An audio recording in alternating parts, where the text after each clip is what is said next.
All right. Shalom. Call Allah Yahweh, Bahashem, Yahweh Shai, Bahashem Rakakodash.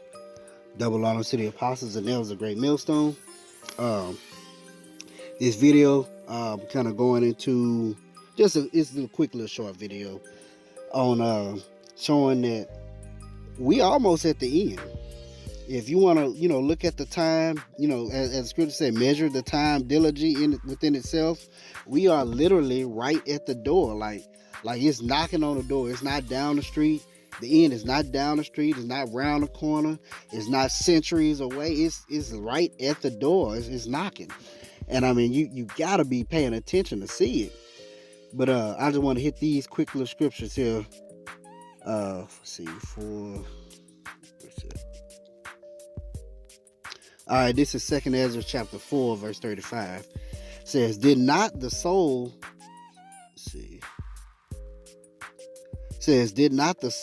also of the righteous ask question of these things in their chamber, saying, how long shall I hope on this fashion? When cometh the fruit of the floor of our reward? So, we got the righteous asking, hey, how long, we've been doing this, we've been getting put, we've been getting put to death, Lord, we've been following you, we've been doing this and doing that. How long, until the end, because we hoping for the kingdom, we looking forward, we suffering the straight things and hope for the wide. How long shall we hope to see that reward for the fruit of our labors? Verse 36, and unto these things Uriel the archangel gave them answer and said, even when the number of seeds is fulfilled in you. So that's what he's talking about. Ezra is basically saying when your seed comes back, when your children come back, when that time is fulfilled.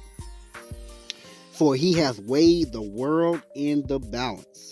So if he weighed the world in the balance, he gave it a set measure, a time to begin and a time to end for this kingdom here. And it says, verse 37, by measure hath he measured the times, and by number hath he numbered the times. And so he has everything set. Like he said, he got a set for when it's begin and a set for when it's going to end. And verse continue on, says, he doth not move nor stir them until the said measure be fulfilled. And right, because Most High Power Yahweh, he's a God or a power of his word. If he said he's going to do something, you best be sure he's going to do it. If he said that, he was going to have a child, you're going to have a child. If he said Esau is the end of the world, Jacob is the beginning of it that follow, you best be sure Esau's kingdom will be the last and it's going to fall, and Jacob will be the one that rise up right after it. If he said that he made the world for Israel's sake, he damn sure he made the world for Israel's sake. If he said Israel is the Lord's portion, damn sure it's his portion. Like a wave is greater than a drop, damn sure is going to be more on that wave, and that drop that follow from a vessel that's going to be saved. If he said it, best be sure it is what it is. And so as the word amen actually means, so let it be, it shall be. So with that, he got the world, set on that number, on that time. Just look at it as the sands of time. When you turn over an hourglass, you can't force the sand to go down faster. Which, now, not saying that the Most High, he can't do it, but because he's a power of his word, he's not going to force it to go faster than what he's already set it to do. But you can't force the sands to drop down out of an hourglass faster than it's already going to run. So that's what he's gonna do. Hold on.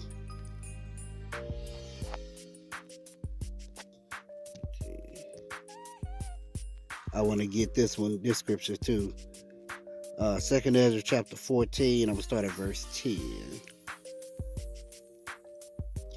And why? And another way, how do we know that this is coming to an end? It says, for the world have lost its youth, and the times begin to wax old. For the world is divided into 12 parts. Those 12 parts actually represent 1,000 years each. And this is, think about it, this was during Ezra's time. This is back in the Apocrypha during Ezra's time. And for the world is divided into 12 parts, and the 10 parts of it are gone already, and a half of a 10 part. So 10 and a half are gone. So out of 12, 10 and a half are gone. So what's left? So what's left is literally 1.5 part.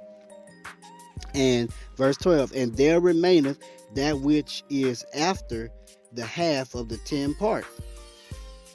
So we knew at that time the end was getting real close. It's not as close as it is now, because we're seeing, you know, we in a time of prophecies jumping off the page right now. Things are happening back to back to back to back simultaneously. Especially shoot, in this year, this so-called year 2020 of Esau's calendar, man. Shoot, he done made things pop off. And another thing to think about too, if you notice, when the Passover, right after we celebrated the Passover, is when this whole coronavirus really kicked off hard here in Babylon the Great, right after the Passover. Think about it. So literally right after the New Year, because that Passover is basically when the New Year. So right after that New Year, the coronavirus kicked off in Babylon the Great real hard. It ain't let up since. So brothers, just out there, watch me. Be a watchman. Blow that trumpet. Let the people know what's going on. Because although they trying to keep those bread and circuses, and because they've taken some things away, but hey, look, I'm gonna tell you, like I be telling my brother, I don't need that bread and circus. I don't need sports. I don't need video games. I really don't even need movies and TV shows and none of that, because we are literally living this out. Man, just sit back and watch the prophecies. Or, man, as a matter of fact, Yashawamba said it. The Yashawamba said it perfectly. Sit back and ride the wave of prophecy. Shoot, it's this beautiful time we living in, So just sit back, watch me, blow that trumpet. When you see stuff happen, keep on blowing it. Keep on blowing it. Because it's beautiful. This is our entertainment. We watching. We actually have been afforded the ability to watch what's going on.